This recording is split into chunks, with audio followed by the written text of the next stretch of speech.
Bonjour à toutes et à tous. Bienvenue sur ce webinaire présenté par la MGP en partenariat avec Thomas Zirn, diététicien. Je voulais rapidement faire un point sur MGP. Je prends 2 minutes en introduction pour vous dire bienvenue et pour vous dire quelle est notre identité, hein, puisque nous sommes une mutuelle qui protège ceux qui protègent. Vous êtes adhérents, vous nous connaissez, vous savez que nous avons des bases solides, vraiment un ancrage aussi au sein des personnels du ministère de l'Intérieur, mais aussi de la justice et des douanes. Et nous avons aussi une raison d'être que je vous invite à découvrir. Je ne vais pas vous la réciter là, mais voilà, c'est notre action profonde, c'est vraiment d'agir au quotidien pour améliorer la santé et le bien-être des forces de sécurité et des agents du ministère de l'Intérieur. Notre engagement dans la prévention santé, c'est plusieurs choses. Donc, nous sommes sur le terrain, hein, vraiment, je dirais nationalement et même au-delà. 134 actions de prévention terrain, avec un taux de satisfaction de 90%, avec un service et des référents dédiés, avec des coachings en ligne, je vous en parlerai tout à l'heure, et une information santé accessible sur mgp.fr. Donc, vous allez sur notre site internet, vous allez sur la prévention, sur les conseils santé, en fait, en cliquant sur les conseils santé, vous voyez qu'il y a plusieurs articles disponibles à votre disposition. Et donc, vous pouvez cliquer par thématique. Et il y a aussi des webinaires, d'autres webinaires. D'ailleurs, juste un petit focus, la semaine prochaine, il y a un autre webinaire sur l'alimentation par rapport aux émotions et à la santé mentale. Voilà, vous cliquez dessus, vous inscrivez et vous pourrez accéder comme aujourd'hui. Ah ouais, petite fatigue de fin de semaine, excusez-moi. Et aussi des séances de sophrologie très rapides mais efficaces pour reprendre un peu d'énergie ou pour déstresser. Et le focus que je voulais faire, c'est donc en tant qu'adhérent, vous avez un espace adhérent et lorsque vous vous rendez sur l'onglet prévention, vous verrez qu'il y a tout un panel de services à votre disposition, que ce soit pour le tabac ou pour se faire coacher sur la nutrition également. Donc là, vous êtes accompagné, il y a vraiment c'est que du en ligne ou au téléphone avec un coach sur 1 ou 2 séances et vous avez tout un programme à suivre pour vous accompagner dans l'amélioration de votre alimentation au quotidien. Et je laisse la parole à Thomas. Vous pourrez poser vos questions, on verra si on regroupe par thématique ou si au fil de l'eau, Thomas pense que c'est pertinent de pouvoir répondre. Et je vous laisse en sa compagnie et à tout à l'heure. Bonjour à tous. Donc aujourd'hui, on va parler un petit peu de l'alimentation et notamment l'alimentation à l'heure des grands événements. C'est l'année olympique, c'est pour ça qu'on va un petit peu allier les deux. Je ferai des parallèles avec la performance sportive et puis la performance au boulot, même si c'est un peu lié. Alors, qu'est-ce qu'on va voir aujourd'hui? On va essayer j'aimerais bien que vous compreniez les principes de l'alimentation, enfin en tout cas les principes d'une alimentation équilibrée. Je vais essayer de vous fournir quelques recettes et quelques astuces pour équilibrer des menus ou des repas que vous faites régulièrement. Comment maintenir une énergie pendant des longues heures de travail et puis adapter votre alimentation aux situations de travail.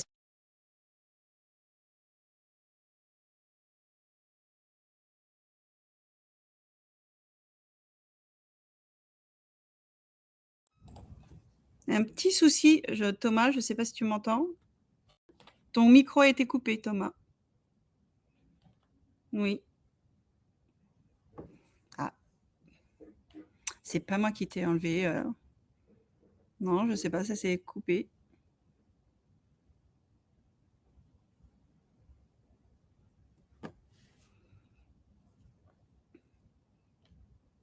Non, t'entends pas. C'est le Blandine, je ne sais pas si tu peux activer ou. Alors, pour tout vous dire, on a eu un problème avec la plateforme tout à l'heure. Donc, c'est pour ça que vous avez reçu un lien. Ah, là, c'est bon, Thomas? Là, vous m'entendez? Là, c'est bon. Bon, On continue. bon, je suis désolé. Donc voilà les objectifs du webinaire. Là, vous m'entendez toujours? Ok. Je suis désolé pour ça. Bon, j'espère que ça ira. N'hésitez pas à me le faire savoir si ça bug.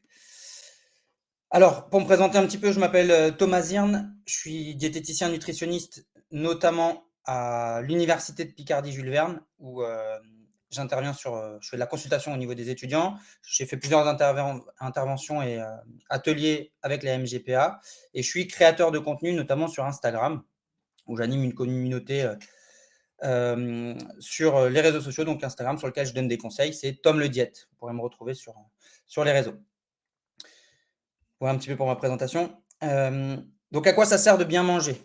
On a, je trouve, beaucoup l'impression que diététique, ça rime un petit peu avec contrainte et alimentation un petit peu restrictive, alors qu'en réalité, ça a énormément d'avantages d'avoir une alimentation qui est plutôt équilibrée, saine et adaptée à ses besoins. Donc, bien manger, ça permet de maintenir une masse musculaire solide, en tout cas de ne pas la perdre ou même de la développer si on veut, de limiter les blessures quand on souhaite faire un petit peu de sport, de prendre soin de soi, de soigner son sommeil, de gérer son poids évidemment, mais vous voyez, c'est juste une petite fenêtre parmi tout ce que ça permet de faire.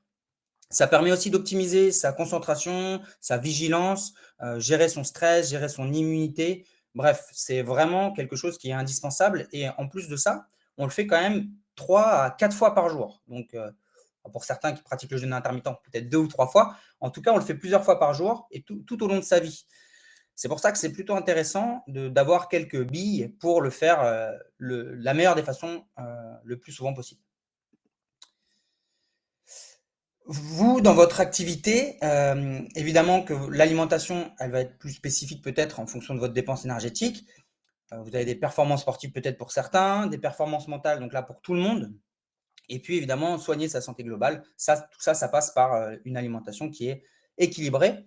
Et il y a autant d'alimentation équilibrée finalement qu'il y a d'individus.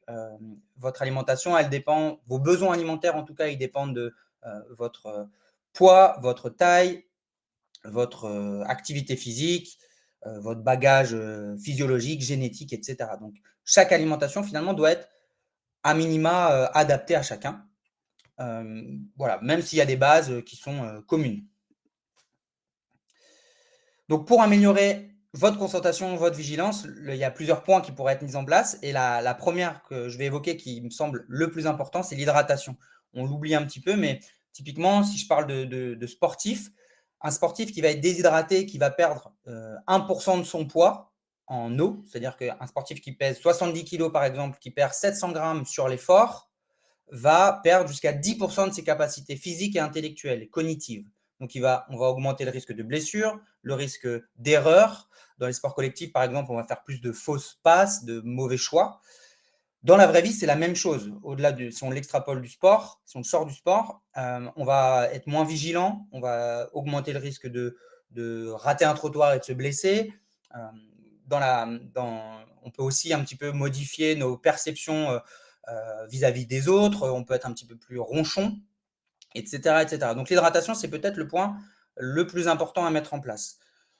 On entend beaucoup parler des 2 litres par jour, c'est encore une fois propre à chacun, mais c'est vrai que si on buvait 1,5 litre tous les jours, ce serait déjà pas mal.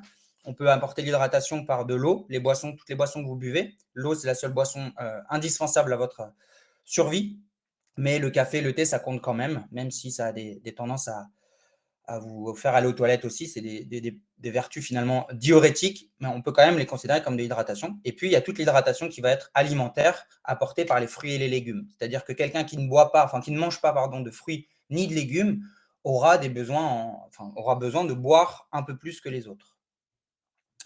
Voilà. Les antioxydants peuvent aussi permettre une meilleure concentration et une meilleure vigilance. Ces antioxydants, on va les trouver surtout dans les fruits et dans les légumes, notamment les baies et les fruits rouges. Si j'avais un conseil à vous donner, ce serait ça, peut-être de les intégrer un petit peu plus régulièrement dans votre alimentation. Ça marche très bien au petit déjeuner, on va le voir tout à l'heure, et au goûter. Les oméga, donc les oméga 3, les oméga 6, vous avez déjà entendu parler de tout ça, j'imagine. Les oméga 3, c'est vraiment les oméga qu'on va aller chercher parce qu'on n'en consomme pas suffisamment. On va les trouver surtout dans les poissons gras, dans l'huile de colza par exemple. Donc, c'est des choses qu'on peut mettre facilement au quotidien. Sur une crudité par exemple, un petit filet d'huile de colza, ça permet d'avoir un meilleur apport en oméga 3. Ce qui nous intéresse aussi dans ces oméga 3, c'est le rapport oméga 6, oméga 3. Et nous, on a tendance à consommer trop d'oméga 6.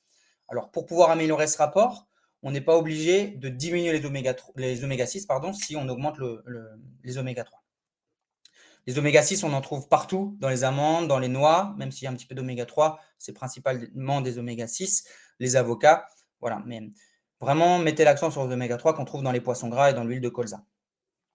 On va essayer de limiter un petit peu les pics de glucose qui peuvent aussi un petit peu vous faire perdre en concentration. Les pics de glucose, c'est ce qu'on retrouve après une ingestion de glucides importante. Typiquement, comme exemple, je pourrais vous donner ça. Si vous mangez une grosse plâtrée de pâtes à un midi, il y a de grandes chances qu'un petit peu plus tard, vous ayez un coup de barre. Et ça, c'est lié en fait à l'assimilation des glucides qui est trop importante. Le corps va sécréter de l'insuline en trop grande quantité pour pallier à cet apport de glucides important. Et vous allez retrouver en hypoglycémie postprandiale et donc un petit coup de barre. Donc là, pour pouvoir gérer ça, l'intérêt, c'est d'améliorer, on va le voir tout à l'heure quand je vais parler des glucides, mais d'apporter un peu plus de fibres et d'amener des protéines et un petit peu de gras dans vos repas. Typiquement, les pâtes carbo, par exemple, ce n'est pas forcément le plat idéal pour limiter ces pics de glucides, mais si on diminue la portion de pâtes, qu'on augmente la portion de légumes associée à ces pâtes et qu'on met plus de protéines que juste des lardons, même si ce n'est pas la recette originelle, vous allez retrouver finalement moins ces pics de glucose et une meilleure sensation après le repas. Voilà. Toutes ces choses-là sont super importantes lorsque vous allez, si vous êtes amené à être sur les JO pour les états de concentration optimales. Donc une alimentation équilibrée, je l'ai dit tout à l'heure, c'est propre à chacun. Vous ne mesurez pas la même taille, vous ne faites pas le même poids, vous n'avez pas le même âge, vous n'avez pas les mêmes dépenses énergétiques. Donc, vous allez devoir finalement adapter votre alimentation à tout ça. Une alimentation équilibrée, c'est une alimentation qui va vous apporter tous les macronutriments dont vous avez besoin, en protéines, en lipides, en glucides. Donc, tout à l'heure, je vais aller un petit peu plus loin là-dedans sans vous casser la tête avec tout ça, mais vraiment vous amener des informations sur le sujet. Et aussi, vous apporter tout ce que vous avez besoin en micronutriments, donc en vitamines, en minéraux, en antioxydants par exemple. Donc c'est mine de rien apporter suffisamment de matière grasse parce que la matière grasse, les aliments riches en gras vous apportent donc des lipides, ce macronutriment important, mais aussi des vitamines qui sont propres aux aliments riches en matière grasse. Les oméga-3, tout à l'heure j'en ai parlé par exemple. Les protéines, donc animales ou végétales, là aussi on va aller un petit peu plus loin, les féculents, des fibres et toutes les vitamines. Donc là, j'ai précisé vitamine C, évidemment, que c'est toutes les vitamines qu'on va aller chercher dans une diversité et une alimentation équilibrée. Ouais, une alimentation équilibrée, c'est aussi une alimentation finalement qui va être diversifiée pour pouvoir vous apporter toutes choses. Si vous ne mangez aucun légume, il y a des aliments, des vitamines qui ne sont propres qu'aux légumes aussi et que vous ne retrouverez pas dans d'autres aliments et donc vous allez manquer de ça. Donc en diversifiant votre alimentation, vous avez plus de chances de l'équilibrer.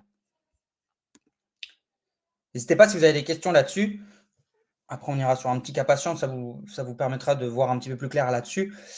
Vous allez pouvoir aussi augmenter votre immunité, donc moins tomber malade. Si vous tombez malade, vous êtes aussi plus performant et dans votre vie et dans votre boulot. On a mis en relation pas mal d'informations sur le système, finalement, tous les bactéries que vous avez dans votre organisme. J'ai un trou de mémoire sur le nom, excusez-moi, mais en tout cas, vous allez pouvoir soigner votre flore intestinale grâce aux probiotiques. Les probiotiques, on peut en trouver dans certains aliments qu'on consomme un petit peu moins, comme le chou fermenté, la choucroute par exemple. Tous les aliments, voilà, le kéfir qu'on connaît un petit peu moins, le tofu, les choses comme ça, les cornichons, qui sont des aliments qui sont fermentés, qui vont vous permettre en fait de soigner votre flore intestinale. Et si vous n'avez pas ces aliments-là, vous pouvez aussi en apporter avec des petits probiotiques. La vitamine C a un intérêt dans l'immunité et dans la cicatrisation. Là aussi, en consommant des fruits, notamment l'orange, le kiwi, la grenade, le persil par exemple sur vos plats, ça va augmenter ça va améliorer en tout cas, protéger votre organisme, je dirais même. Et puis peut-être gérer, contrôler votre cortisol. Le cortisol, c'est l'hormone du stress. Quand vous avez beaucoup de stress au quotidien, vous sécrétez beaucoup de cortisol. Alors cette hormone est intéressante quand elle est ponctuelle, mais sur du stress chronique, ça peut entraîner des défaillances, des carences. Notamment, on a fait un lien entre une augmentation importante du cortisol et du magnésium. Enfin, en tout cas, le magnésium chutait sur les personnes qui sont très, très stressées et qui ont beaucoup de cortisol. Et donc voilà, bien manger, se complémenter peut-être en magnésium permettrait d'améliorer cette immunité, de réduire le stress. Le stress, voilà, j'y viens. C'est pour moi le mot ça fait pas. Avec le mal de dos, c'est quelque chose qu'on en entend beaucoup parler. Le stress, encore une fois, le stress ponctuel peut être intéressant. Il nous fait sortir un petit peu de notre zone de confort. Il nous fait aller sur des terrains, être performant à certains moments. Mais quand il est trop présent, un peu quotidien, chronique, il peut provoquer des petites carences, des problèmes généraux. Et donc, modifier l'humeur, le sommeil, la concentration. Modifier le transit. Typiquement, j'ai des patients qui, toute l'année, ont des grosses, des grosses douleurs de transit, des problèmes, des diarrhées, des constipations. Et puis, dès qu'ils sont en vacances, tous ces problèmes de transit disparaissent. Et il y a vraiment une corrélation entre le stress et le transit. Et ça peut aussi emmener jusqu'au burn-out. Donc, bien manger, ça peut aussi voilà, vous aider à gérer ce stress. Alors, il y a des techniques pour gérer ce stress qui sont en dehors de l'alimentation que je vais rappeler. Les techniques de relaxation, par exemple. Des activités qui vous apaisent, qui vous font du bien, le dessin, la peinture, aller marcher par exemple. Des exercices physiques réguliers peut aussi améliorer ce stress. Même je sais que c'est difficile à intégrer dans une vie de quelqu'un actif, mais c'est vrai que trouver du temps pour pouvoir bouger plus, c'est ultra intéressant et pertinent dans la société actuelle, dans notre vie actuelle et dans la vôtre, j'imagine, qui va à 1000 à l'heure, quoi. Voilà, et puis également avoir un sommeil suffisant et de qualité, c'est aussi un point ultra important pour gérer ce stress. Voilà.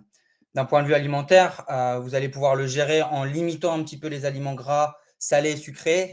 On peut l'entendre souvent, en tout cas trop gras, trop salé, trop sucré. Je sais que c'est des aliments vers lesquels on a envie d'aller quand on est stressé, parce qu'ils sont peut-être réconfortants sur le moment, mais ils vont entretenir ce stress, ils vont entretenir cette inflammation globale du corps. Et voilà, il faudrait essayer de diminuer cette inflammation. Donc pour ça, on va pouvoir justement donc limiter les aliments que je viens de parler, les fast-foods, les aliments frits, les fritures. Consommer un petit peu de magnésium pour augmenter voilà, votre taux de magnésium et vous faire du bien pour gérer ce stress. Limiter l'alcool, c'est vraiment pas une bonne idée. Je sais que ça fait un petit peu moralisateur, mais c'est aussi mon boulot de le dire. L'alcool, même si on imagine qu'un verre d'alcool déstresse le soir en rentrant, finalement, il va abîmer le sommeil. Au premier verre, ça abîme le sommeil. Et ça, finalement, entretient ce stress. Voilà. Faire le plein de vitamines, magnésium, vitamine B6 avec une alimentation équilibrée et le tryptophane qui est l'hormone qui va enclencher en fait la fabrication de l'hormone du bien-être, la sérotonine. Le tryptophane, on en trouve par exemple dans du chocolat et c'est pour ça que intégrer une collation avec du chocolat peut être intéressant en période de stress. Quand je parle d'une collation, c'est peut-être 1 ou 2 carrés de chocolat noir ou même à 70%, c'est très bien. Avec par exemple une banane qui là aussi peut être riche en tryptophane et vous apporter quelque chose d'intéressant. Donc en collation, c'est super, ça vous évitera peut-être du grignotage dans la journée.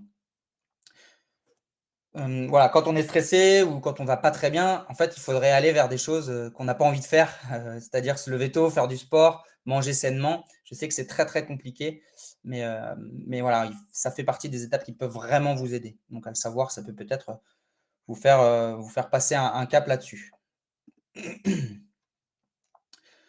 Voilà, donc on a un petit peu parlé de ce que signifiait manger équilibré.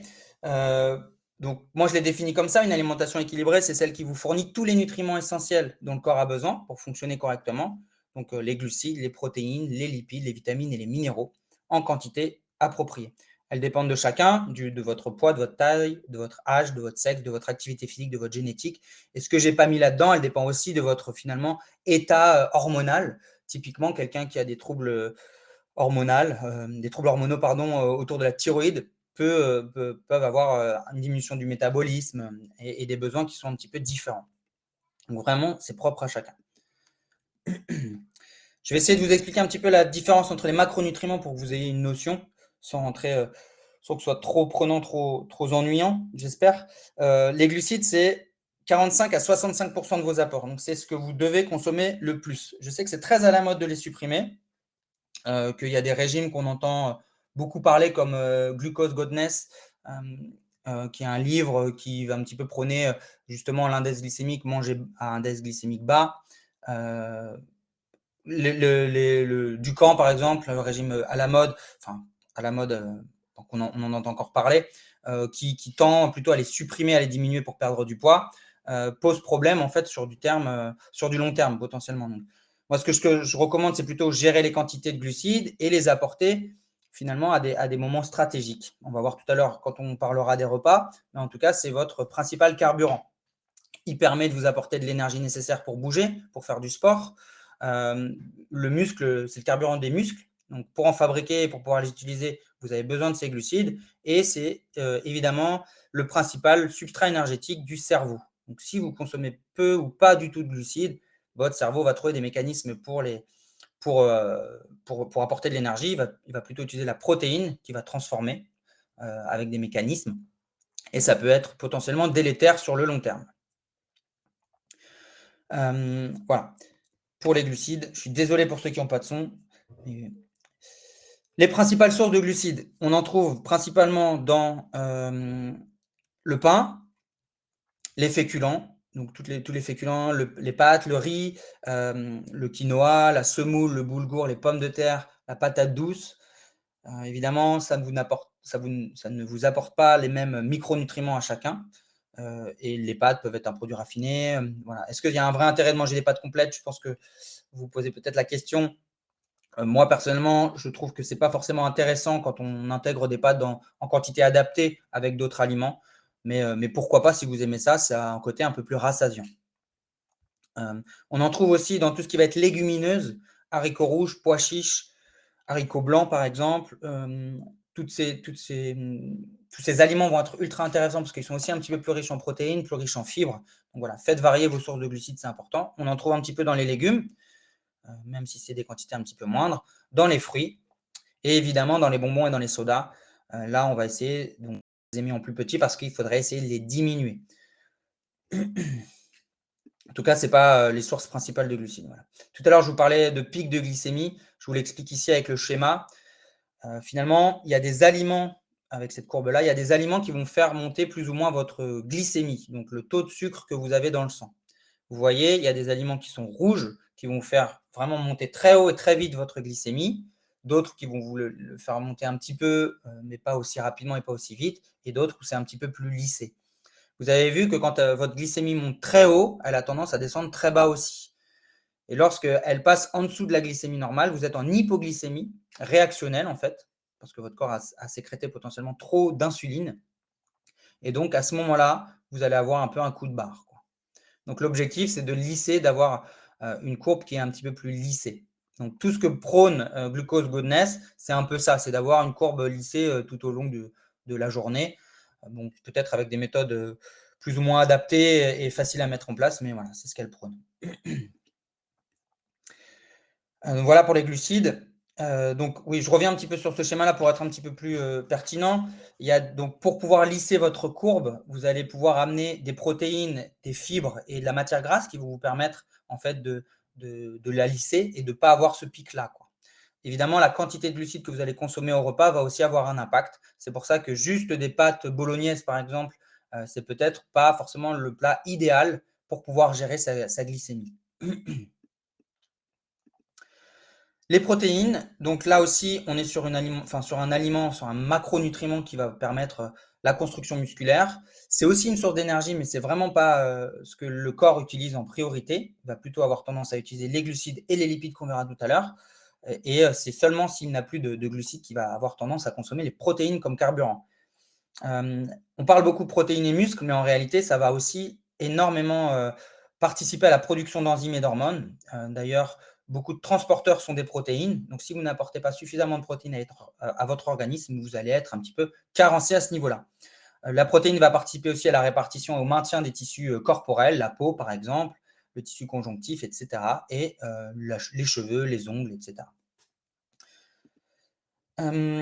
Les principales sources, donc les produits animaux, viande, poisson, œufs en priorité. On retrouve aussi énormément de protéines dans les produits laitiers. Le beurre et la crème ne sont pas des produits laitiers, en tout cas, ne sont pas des sources de protéines. Donc, on va plutôt retrouver des protéines dans le fromage, dans les yaourts, dans le skyr, dans les fromages blancs, dans les petites Suisses, par exemple. Et évidemment, donc tout ça, c'était tout ce qui est animal, mais on peut très bien se passer de protéines animales et aller que sur du végétal. Et dans ce cas-là, il faut consommer un petit peu plus de protéines. On va voir tout à l'heure les besoins, mais la protéine végétale, si on la fait varier, peut couvrir largement vos apports en protéines. On retrouve donc des protéines dans les oléagineux, graines, amandes, noisettes, levure de bière aussi. Ça, c'est un produit ultra intéressant que vous pourrez saupoudrer ça si vous devez retenir quelque chose. Et pour pouvoir amener plus de protéines à votre alimentation, vous pouvez très bien saupoudrer votre alimentation de germes de blé ou de levure de bière. C'est de la poudre que vous trouverez dans les rayons bio. On trouve aussi ces protéines-là dans tout ce qui va être tofu, seitan, steaks végétaux, mais là, je vais vous inviter plutôt à lire l'étiquette.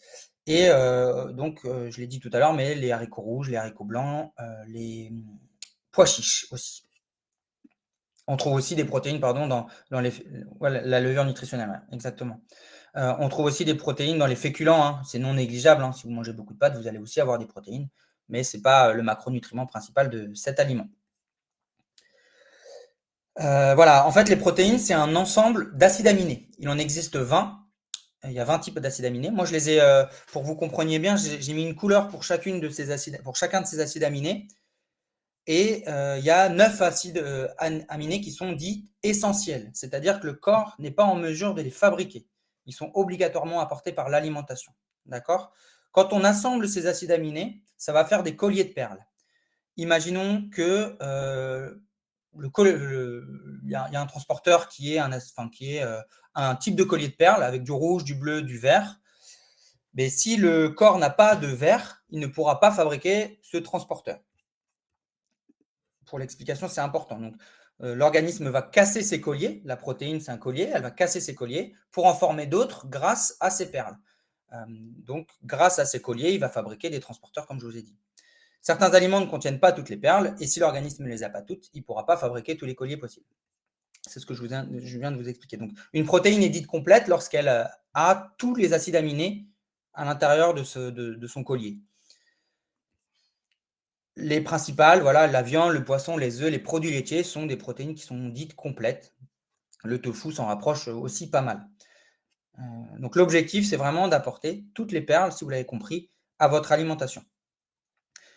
Des protéines incomplètes, il va manquer des couleurs. Et donc, le corps a besoin qu'on complète finalement son alimentation avec des aliments qui qui ont justement ces perles-là.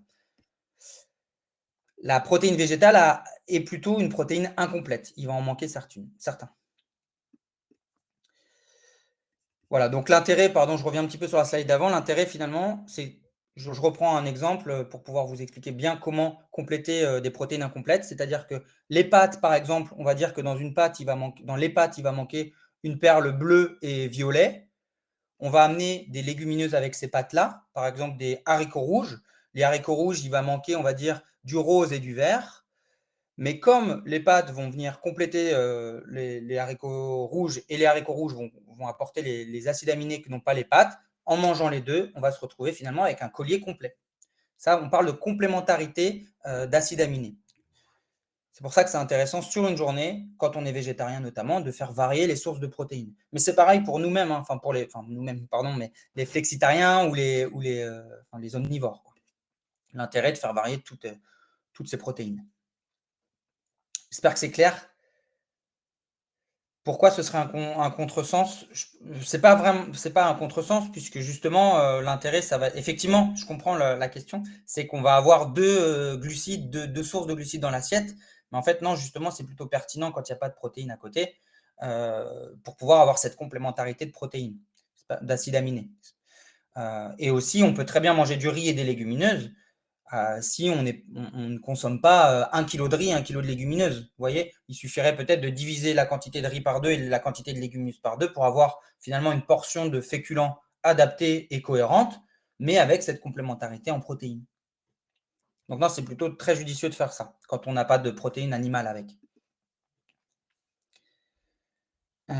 Voilà, je vous ai mis un petit peu vos besoins en protéines.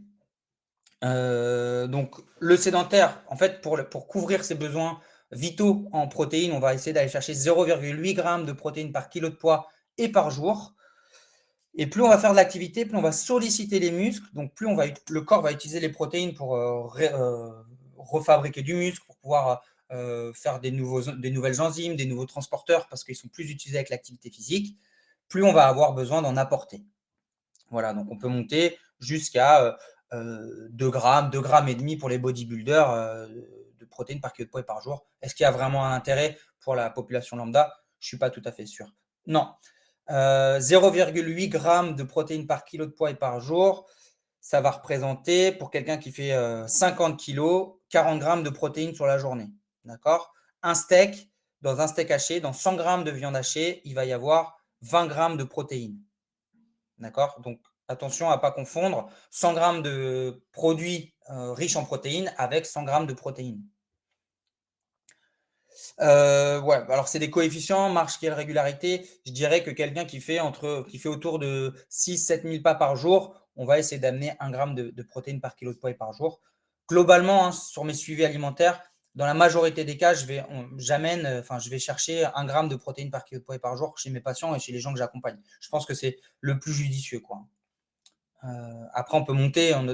Évidemment, j'augmente ce chiffre en fonction de l'activité physique et de l'objectif. Si quelqu'un veut prendre de la masse musculaire, j'augmente. Mais chez la personne sédentaire ou en tout cas lambda, entre guillemets lambda, c'est pas péjoratif ce que je dis, bien portante, je dirais, on va aller chercher du 1 gramme. Chez le végétarien, ce serait bien d'augmenter ce grammage-là, puisque justement, pour pouvoir avoir tous les acides aminés, augmenter l'apport en protéines, on augmente les chances d'avoir tous les acides aminés. Voilà. J'espère que c'est clair. Voilà, ce tableau-là, il vous permet d'avoir une idée de quoi apporter à votre corps, hein. Voilà, le dernier macronutriment, c'est les lipides. Les lipides, c'est le deuxième finalement carburant de votre organisme. On a tendance à un petit peu faire la guerre aux lipides, mais c'est ultra important d'en apporter. Maintenant, évidemment, tous les lipides ne se valent pas. Les aliments frits qui sont riches en lipides vont vous apporter surtout des acides gras saturés et peut-être même trans, alors que des aliments plutôt riches en oméga 3 comme le saumon, les poissons gras, les amandes, les noix, les avocats, etc., les aliments riches de cette manière-là, ou l'huile de colza, vont vous apporter plutôt des lipides de très bonne qualité. Donc, on ne diabolise pas les lipides, mais on essaie plutôt de privilégier des lipides de bonne qualité. On va aller chercher entre 20 et 35% des apports totaux. Alors 20, c'est très bas, je ne descends jamais si bas. Je me tape plutôt sur 30 à 35% des apports totaux. Apport totaux, c'est l'apport énergétique total. C'est-à-dire que quelqu'un qui a besoin de manger 2000 calories, il va devoir manger globalement 600 calories de lipides. D'accord? Voilà, pour pouvoir remettre un petit peu ça dans le contexte. Je ne l'ai pas précisé avant, j'aurais peut-être dû le faire. Donc, je répète, les glucides, c'est autour de 50%. Les protéines, on est plutôt au gramme par kilo et par jour. Et puis, les lipides, 30 à 35%. Les lipides, c'est un isolant. Ça protège du froid. C'est le précurseur de beaucoup d'hormones, notamment les hormones sexuelles, la testostérone. Donc, pour créer du muscle, j'espère que vous m'entendez toujours. Ouais. Pour créer du muscle, on en a besoin des lipides. Donc, descendre trop bas, c'est contre-productif. Et c'est aussi une hormone de transport. Typiquement, le cholestérol est un transporteur et donc qui est lipidique. Voilà. Parfait. Je suis désolé, un petit bug de caméra, c'est pour ça. Les principales sources des lipides, on va les retrouver évidemment dans le beurre, dans l'huile d'olive, l'huile de tournesol, l'huile de colza, l'huile de coco.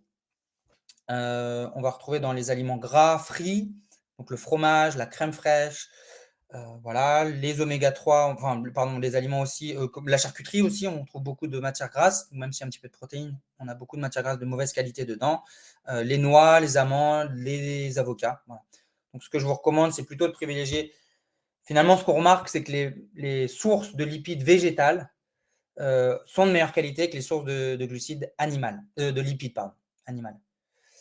Alors, ça va dépendre des jours pour la quantité de noix et d'amandes. Ça va dépendre un petit peu de la quantité des personnes, hein. Encore une fois, c'est toujours adapté aux gens, mais une portion de 30 grammes semble être bénéfique pour la santé. 30 grammes par jour. Voilà. Mais si vous amenez ces aliments un peu riches en gras, il va peut-être falloir sortir de l'huile de cuisson, par exemple, ou une matière grasse sur un autre aliment ou sur un autre moment de la journée pour ne pas vous faire sortir complètement de votre apport énergétique. Okay. Là, vraiment, dans cette partie-là, j'ai essayé de parler d'aliments de qualité. Vous avez vu, je n'ai pas beaucoup parlé de calories encore, hein. On va venir sur le profil, mais parce que justement, ces calories, ce n'est pas ce qui régit vraiment notre santé, quoi. C'est vraiment une unité qu'on a créée de toutes pièces, mais ce qui nous intéresse vraiment, c'est les micronutriments. C'est là-dessus que j'avais vraiment envie d'aller aujourd'hui, quoi. Alors, on peut prendre des levures de viande vivante. Alors, c'est vrai que je n'ai pas tout à fait de réponse à cette question-là. Alors, Est-ce que la levure de bière, ouais, je pourrais me renseigner si vous voulez faire une petite réponse sur mon Instagram à ce sujet-là. Regardez quelques études sur le sujet. Je me le note. Mais en tout cas, les levures classiques auraient quand même un intérêt. Voilà. Ou alors en probiotique, parce que c'est aussi un probiotique. Mais je vais vérifier. Est-ce que vous avez des questions sur cette partie-là? J'essaie d'être un petit peu, voilà, de vous amener quelques pistes pour que vous compreniez la suite. Mais OK. Alors, voilà, les probiotiques, un produit en particulier, c'est ce que je ne sais pas si vous étiez là quand j'en ai parlé, mais je parlais des aliments fermentés comme la choucroute, comme le kéfir, comme les cornichons qui sont aussi des bons probiotiques. On pourrait aussi aller éventuellement sur, du fromage qui est aussi un bon probiotique éventuellement en fonction des gens. En fait, la probiotique, c'est des choses qui vont alimenter votre microbiote, quoi. Voilà. Et sinon, vous trouverez des probiotiques, en cachet. Vous pouvez vous renseigner auprès de votre pharmacien, ou des gens compétents à ce niveau-là. Si vous voulez vraiment, parfois il y a des troubles, gastriques, des diarrhées, des choses comme ça qui sont justement, qui sont provoquées par un peu un déséquilibre à ce niveau-là et justement les probiotiques permettraient d'améliorer ça. Les légumes aussi sont des bons probiotiques, ouais. Je vous ai fait un petit cas patient pour vous voilà, rentrer dans le détail, pour que vous puissiez vous projeter. Alors j'ai pris Alex, c'est un policier, c'est très stéréotypé ce que j'ai mis. C'est une IA qui me l'a généré. Alex, il a 35 ans, il fait 80 kilos, il fait 1,80 m, il a une activité qui est physique modérée. Oui, il intervient, il se déplace, voilà. Je ne sais pas quel boulot vous avez vous, peut-être qu'on pourra faire des parallèles en fonction de votre activité. Est-ce que vous êtes plutôt actif et sédentaire? N'hésitez pas à le mettre, que je puisse me rendre compte et vous donner des pistes en fonction. Donc Alex, j'ai mesuré ses apports énergétiques. Au quotidien, il va dépenser sans rien faire son métabolisme de base, c'est-à-dire que si on le pose sur un lit toute une journée, son corps, il va dépenser de l'énergie pour fonctionner, donc pour respirer, pour apporter le sang à ses organes, etc. Et ben, il va dépenser 1750. À ça, on va ajouter, Alex, il bouge, hein, donc il se déplace, on va ajouter un niveau d'activité physique qu'on va multiplier à son métabolisme de base. Et tous les jours, il va plutôt dépenser 2700 kilocalories. Donc là, on a un niveau d'activité physique autour de 1,5. J'avais calculé ça. C'est-à-dire que j'avais estimé que Alex, il bossait debout déjà. Il faisait 1 heure de temps en temps du sport 2 ou 3 fois dans la semaine. 2 fois, je crois. Et le reste du temps, il mangeait, il faisait du sport. Enfin, non, pardon, il dormait 8 heures par nuit. Donc tout ça, c'est des choses qui dépensent plus ou moins de l'énergie. Ça nous crée un coefficient multiplicateur. De ces 2700 kilocalories, vous avez vu, on est très loin des 2000 kilocalories recommandées qu'on voit sur les emballages, mais comme il est assez actif, voilà. Il a besoin de 136 grammes de protéines, 90 grammes de lipides et 340 grammes de glucides. J'ai essayé de lui faire des repas un petit peu type, enfin en tout cas ce que lui mangeait. Au petit déjeuner, il va prendre une demi-baguette. Ok, merci. Il va prendre une demi-baguette, 125 grammes de pain. Une demi-baguette, ça représente, voilà, vous avez les informations nutritionnelles, avec du pain, avec du beurre, avec de la confiture et un jus de fruits. Donc si je détaille un petit peu ce petit déj, qui est très, très, très, très, très courant dans ce que je rencontre moi au cabinet et dans mes consultations, c'est un petit déjeuner qui va apporter 665 kilocalories.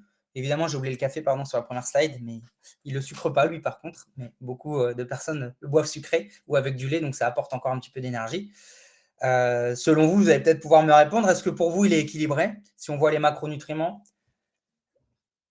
est-ce que ça va lui permettre surtout de tenir toute la journée? Si on revient un petit peu sur ce que je vous ai dit sur le pic de glycémie, effectivement, ouais, il est trop sucré. Vous avez vu, 113 grammes de glucides, c'est un tiers de ce qu'il a besoin. Alors, c'est pas ça qui dérange, c'est surtout qu'il y a beaucoup de sucre simple. Quasiment la moitié de ce qu'il amène sur ce repas-là est apporté par des fruits pressés, donc très peu, pas de fibres, et de la confiture. Voilà, donc Est-ce qu'il va lui permettre de tenir la journée? Alors, comme il est copieux, c'est possible qu'il tienne toute la journée, mais c'est pas exclu qu'il ait un coup de barre ou même faim à 11 heures, quoi. Ok, vous proposez déjà des choses pour l'améliorer, c'est cool, c'est très bien.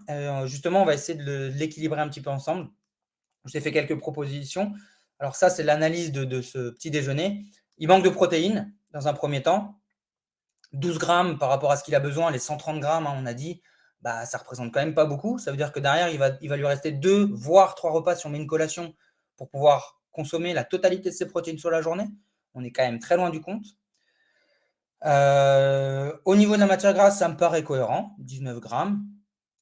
Au niveau des glucides, c'est alors peut-être correct parce que ça fait partie, c'est un tiers de son apport, mais c'est peut-être un petit peu haut et c'est surtout trop de sucre simple. Il n'y a pas beaucoup de mastication, donc ça aussi, pas beaucoup de mastication, pas beaucoup de fibres. Ça aussi, ça ne va pas participer à ce qu'ils se sentent bien toute la matinée, quoi.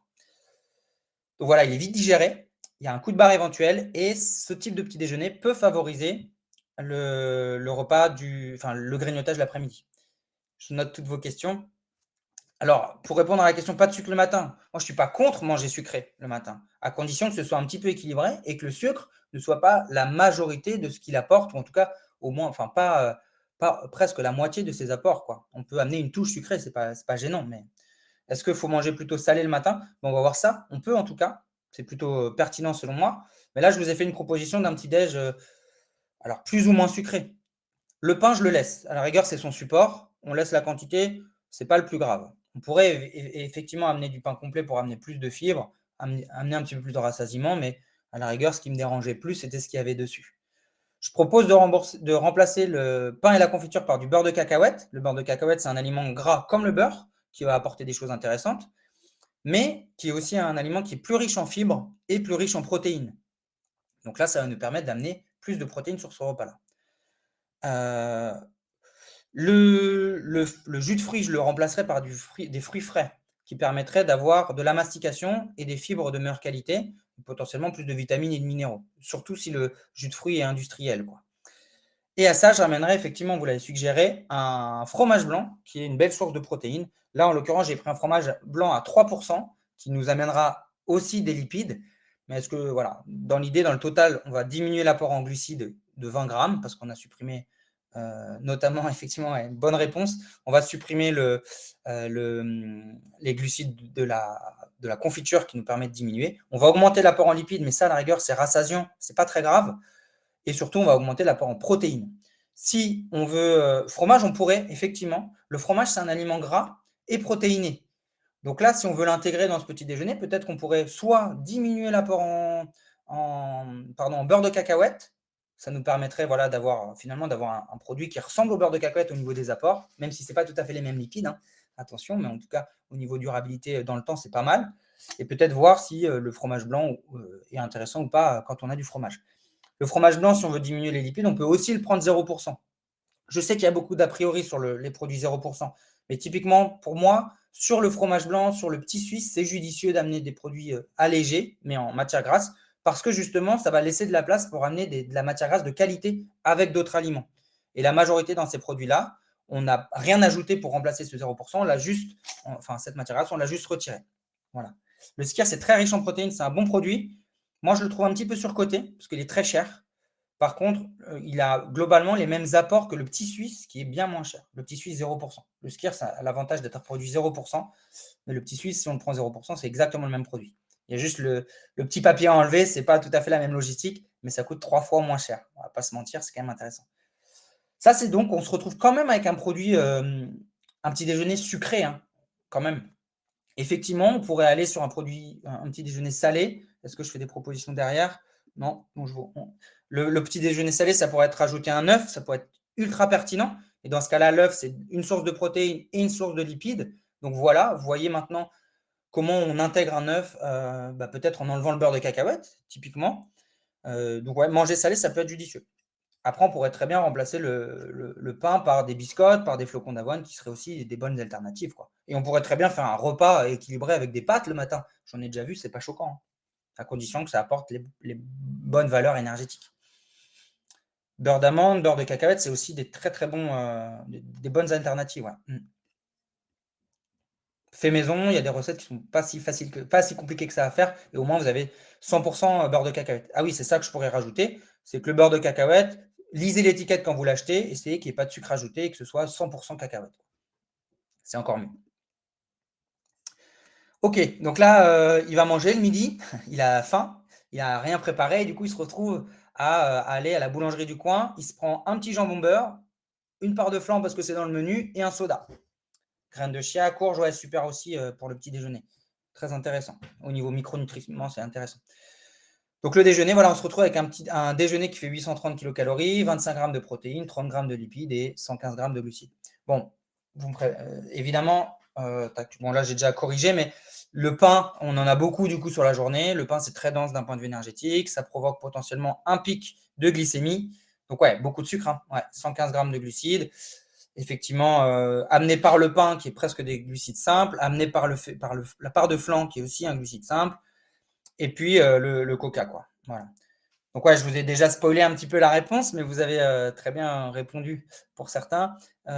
Effectivement, on peut laisser le sandwich parce qu'il faut bien qu'il y ait une base de quelque chose. On pourrait peut-être le faire soi-même pour l'améliorer, mais à la rigueur, allez, on se dit qu'on n'a pas le choix que de manger sur le pouce et que c'est la seule chose qu'il y a à manger. Ouais, le plaisir, le flan, je suis d'accord. Mais est-ce qu'il est. Voilà, à choisir. On peut se faire plaisir, c'est pas un problème. De temps en temps, c'est pas un problème. Là, je suis plutôt dans l'exemple qu'on mange ça tous les jours, quoi. Et là, ça pose un petit peu plus problème. Est-ce qu'on n'a pas le choix? Ouais, je suis d'accord, on n'a pas le choix. Parfois, on n'a pas le choix. Mais voilà, dans l'ensemble, dans les boulangeries que je connais, ou lesquelles je vais acheter des sandwichs, ça m'arrive aussi, ça propose des fromages blancs au coulis, par exemple, ou des fruits. Mais après, on peut ne pas prendre le menu, garder le sandwich et peut-être aller s'acheter un fruit quelque part d'autre, quoi. En tout cas, c'est possible de faire mieux. Je suis d'accord, c'est pas toujours possible. Mais voilà. Bon, bah, Agnès, parfait, on peut garder le flan de temps en temps, c'est pas un problème. Mais dans ce cas-là, est-ce qu'on pourrait pas prendre autre chose que le pain? Voilà, l'idée c'est d'améliorer. Donc, je vous fais des propositions. L'idée, si on remplace le flan par du fromage blanc, l'intérêt c'est qu'on augmente l'apport en protéines. C'est ça qui m'intéresse en fait. C'est ça qui m'intéresse beaucoup pour la suite, parce qu'encore une fois, même si on n'amène que 7 grammes de plus de protéines, c'est pas négligeable, quoi. On diminue l'apport en glucides, là aussi c'est pas négligeable, et on se retrouve. En fait, on diminue l'apport calorique total de la journée, ce qui évitera aussi certains excès et potentiellement une prise de poids. On passe de 830 kilocalories à 680, 150 kilocalories, c'est non négligeable, quoi.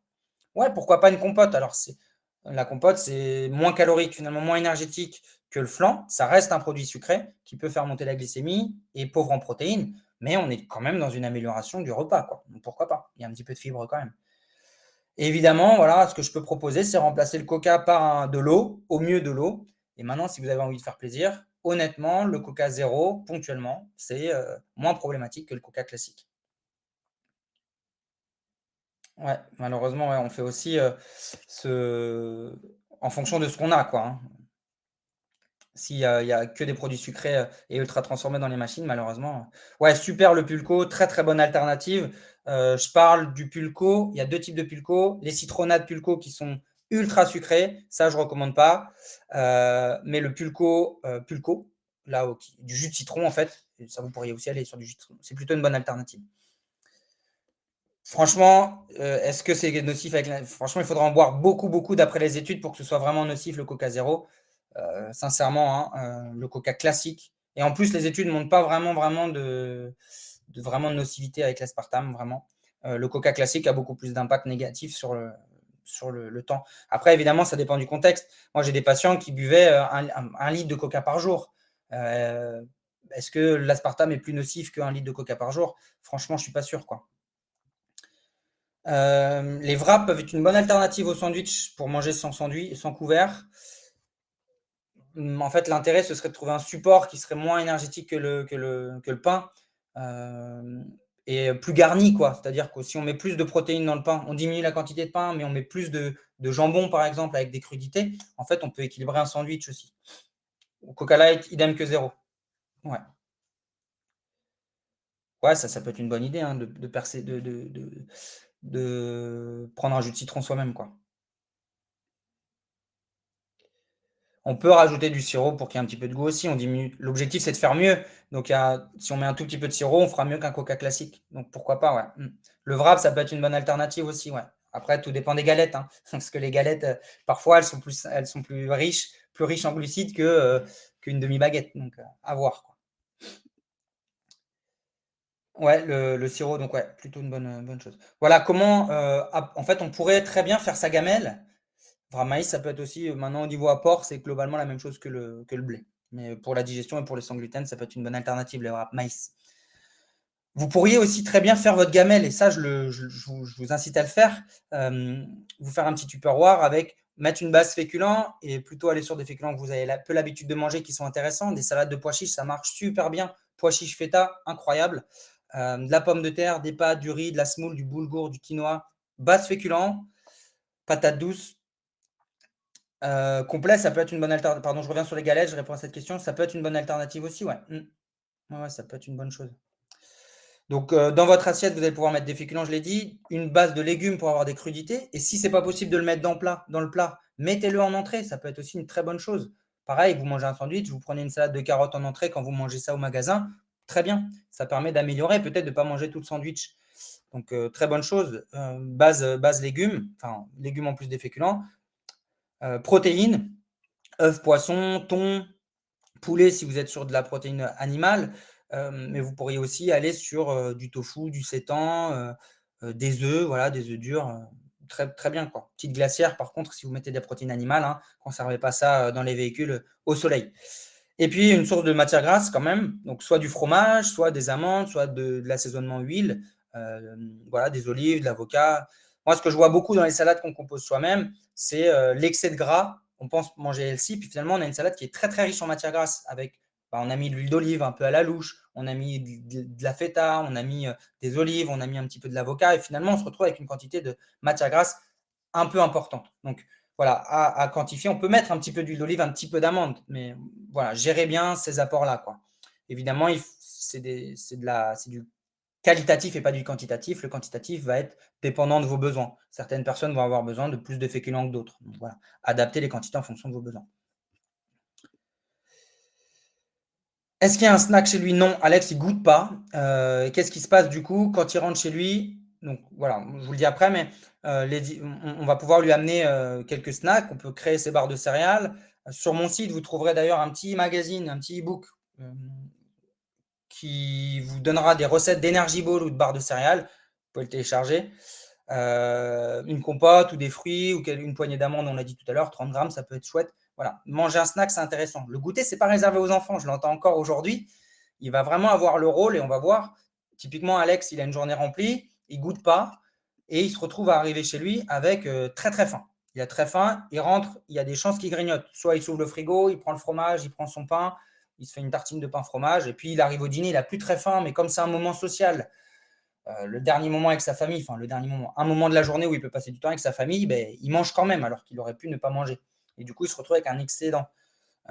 Donc le snack, le goûter aurait cet intérêt-là, à limiter les fringales, à limiter les grignotages, ou alors d'avoir, et surtout d'avoir un goûter qui est de qualité et contrôlé, et pas se retrouver à manger un peu tout ce qui traîne, le paquet de chips, etc. etc.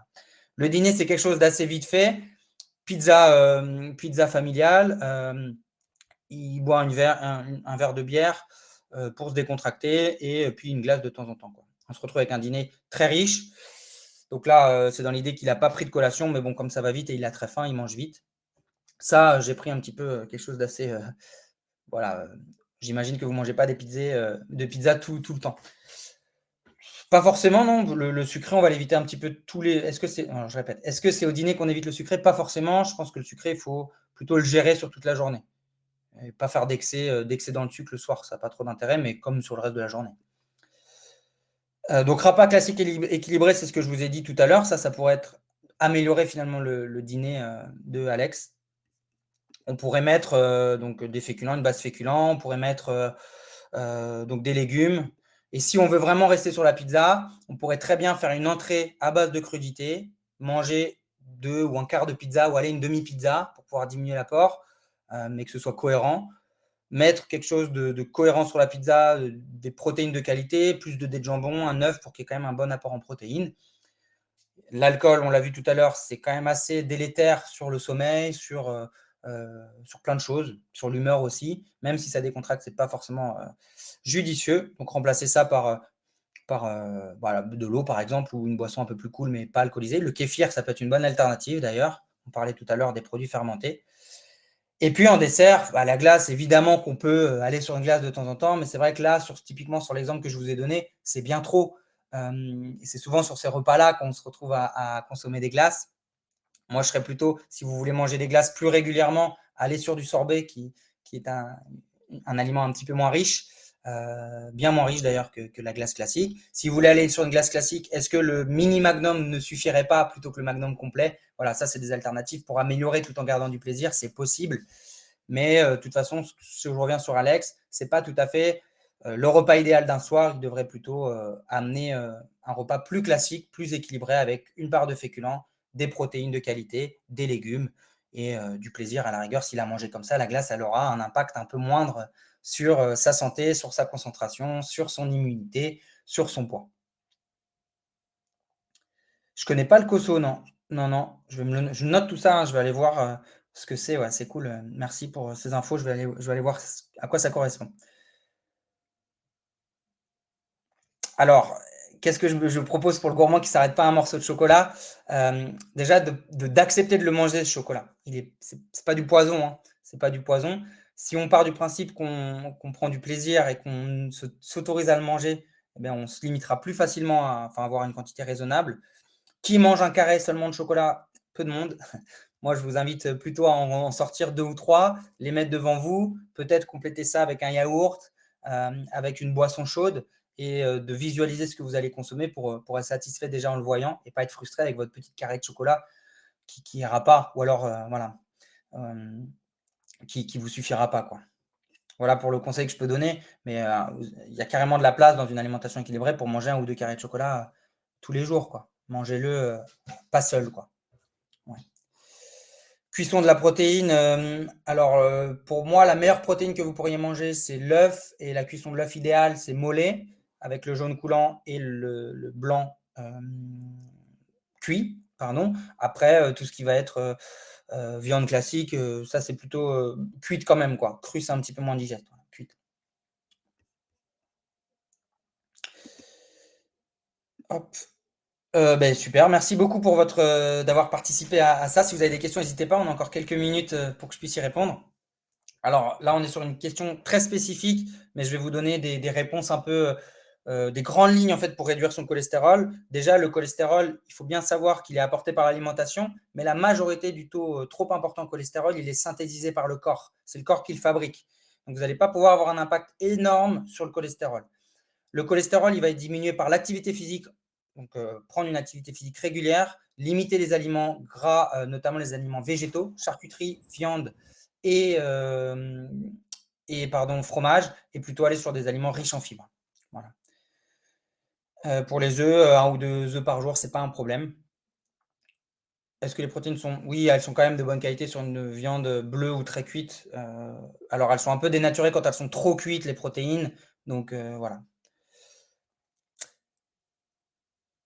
Il y a un replay qui est prévu, effectivement. Voilà. Je vous remercie pour votre attention. Si vous avez besoin, vous pouvez me contacter sur Instagram. N'hésitez pas à me poser des questions via le compte Tom Le Diète. J'y répondrai avec plaisir. Et puis, je me suis noté les petits points que vous m'avez soumis. Merci beaucoup d'avoir participé. Et puis, à bientôt. Je vais reprendre pour merci si ça vous a plu, mais même si vous avez trouvé des choses qu'il fallait améliorer, je vous invite à répondre au questionnaire de satisfaction qui se trouve en haut de l'écran par rapport au chat. Et je voulais laisser quelque temps ces QR codes pour vous donner les liens pour pouvoir aller sur notre Facebook et notre X, puisque pour le prochain webinaire, on vous propose de choisir entre 2 thématiques. Donc, suivez-nous sur les réseaux, comme ça, vous verrez quelles sont les thématiques que l'on propose pour aller plus loin ou pour d'autres thématiques qui vous intéresseraient. Merci à tous pour les échanges. C'est vrai que ça a été nourri, sans jeu de mots, sur la deuxième partie. C'était vraiment intéressant dans le détail. On a beaucoup aimé l'image des perles. Je pense que les gens s'en rappelleront. C'est bien de faire des visuels comme ça parce que ça me permet aussi de simplifier un petit peu toutes ces informations qui peuvent parfois être compliquées. On fera peut-être un point sur les antioxydants à un moment donné parce qu'on ne sait pas forcément à quoi ça sert. Et du coup, je pense que nous-mêmes, on va peut-être faire un article là-dessus. c'est intéressant de voir à quoi ça sert ces aliments antioxydants. Ça veut dire quoi dans l'organisme? Qu'est-ce qui se passe pour ça? En tout cas, merci beaucoup Thomas. Donc suivez-le sur les réseaux si vous voulez aussi. Vous apprendrez d'autres astuces et nous aurons les réponses aux questions qui sont posées aujourd'hui. Merci, bonne fin d'après-midi et bon week-end à tout le monde. Et à une prochaine Au fois. revoir. Au revoir.